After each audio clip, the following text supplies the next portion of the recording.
Hi. Someone asked me yesterday, I think it was, whether I've had a huge spike in popularity at the start of the pandemic and all the lockdowns. And the answer is obviously yes. Solo play became much more popular when people couldn't meet. So there's no real surprise there. But leading up to that point, my sales were on a steady increase anyway. I talked about, a few years ago, I, was really excited when I made just $1 a day, then $3 a day. And then before the pandemic sort of kicked in, I was, over $15 a day. And when you get to that kind of $500 a month point, you're starting to think, oh, this is actually quite a good, sort of like second income, a side hustle or whatever. You're talking what, $6,000 a year. It's a sum of money you can do something with, and even $500 per month makes an extra $500 per month coming into any household is going to make a difference. So things were already on and up. From that point onwards, I think the March was about $1,200. April about $1,700, and then after that point, I've never gone below you know 2,000 or so dollars per month. And my peak month when I got a massive amount of exposure during October for a sale called Roguetober, that was at nearly $4,000. That was 2020. January 2021 was another sort of near $4,000 month. I had a massive amount of exposure from a bundle of holding. So yeah, these are I've never gone below about $2,000, which it probably isn't a livable income in America, but where I live with my lifestyle and you know I live a fairly simple life here, and the cost of living in the UK is so much lower than America that I can get by quite happily on what I'm earning. And then this month I've become non-exclusive, and I'm now expanding into other areas. And so that income, even if drive-through were to plateau, the other income streams are coming up. So yeah, making the business far more robust. But the follow-up question I was asked was, do I think there's going to be a drop in interest as the COVID restrictions are lifted? And I think there's going to be a plateauing off of growth, but I don't think there's going to be a drop in interest because solo existed before the pandemic. There were already platinum, mithril, adamantium solo products out there. Mythic is probably the big brand. Iron Sworn, is another. These were existed and were popular and far-reaching, long before the pandemic hit. And what we've seen in the last sort of 15 months is so many Kickstarters have solo tools as a stretch goal. More and more games are coming with solo rules as fitted as standards. Twilight 2000 has got solo rules built into the core rulebook, which is ideally we would have that with every single game. Every new game should have solo rules built in. As AD&D that had solo rules way back in the 70s. So solo should become more normalized. And whereas lots of people had no idea that solo existed prior to the pandemic, because of its elevated profile, uh, they now do know that it exists. And as long as new games come out and have solo either as stretch goal or built in, there's tens of thousands of existing games which don't have solo rules. And if every game that comes out has its own built-in, thematically strong solo rules, that is going to set the norm. So I think that the generic tools may suffer. You know, some of the more generic tools have already they're long established. They've got they're Mythic is Adamantium bestseller, I think. Um, there's things like Oon and the uh, I can't pronounce it, but it's like Jurge.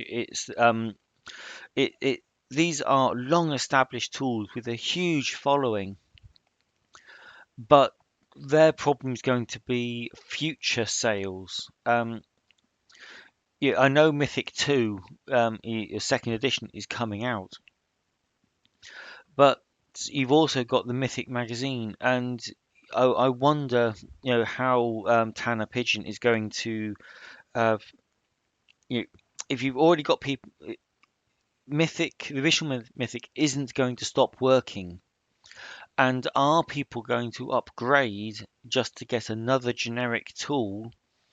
And if you're giving away, well, not giving away, if you're selling free upgrades essentially every month or by month, however often the Mythic magazine is going to be, I wonder whether that must cater for the existing Mythic First Edition um, people. So if they like having shiny new things, and if they stay with the original, you're going to get magazine sales, which is great.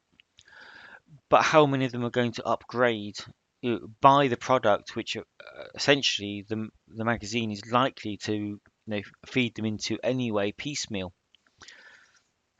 So I do worry about the big generic tools. Um, what's the other one? Oh, the names escaped me for a second, but Motif, the Motif engine. I wonder, as a generic tool, how many expansions can you build of a generic tool before it already does everything? And then the Motif, it's a really good system, but it is now trying to expand as a generic tool into an industry which is moving towards specific tools. Now, I'm not worried about the games having um, specific rules built in, or the stretch goals, because part of my income is creating these stretch goals for people.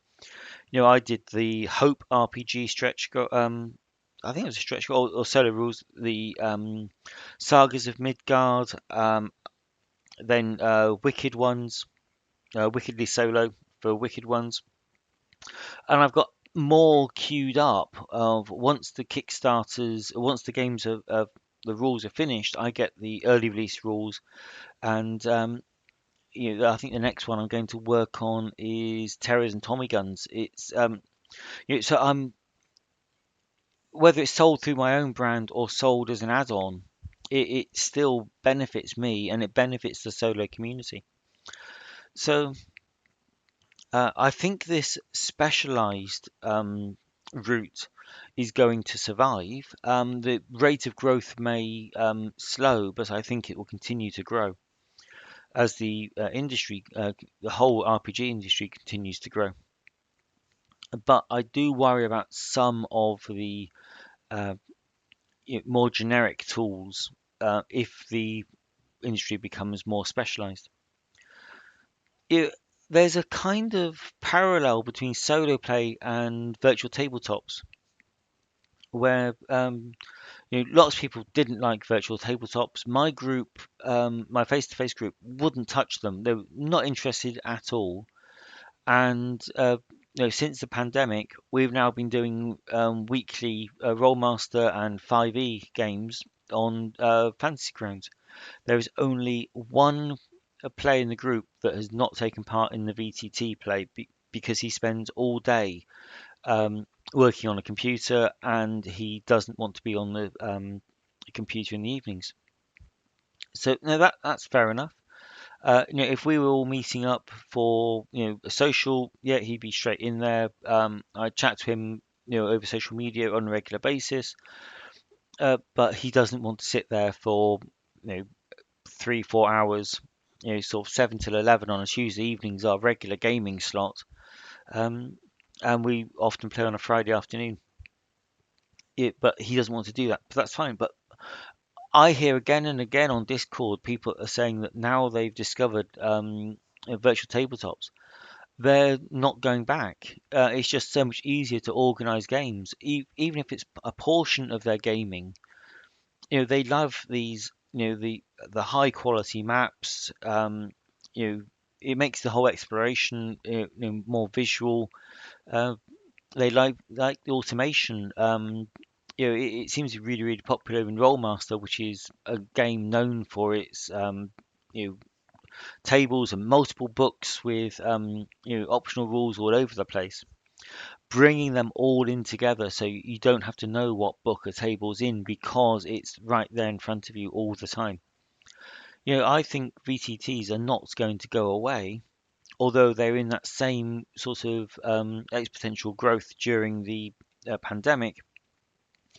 Uh, yeah, I don't think they are going to suffer post-pandemic. And the same probably goes for map making software.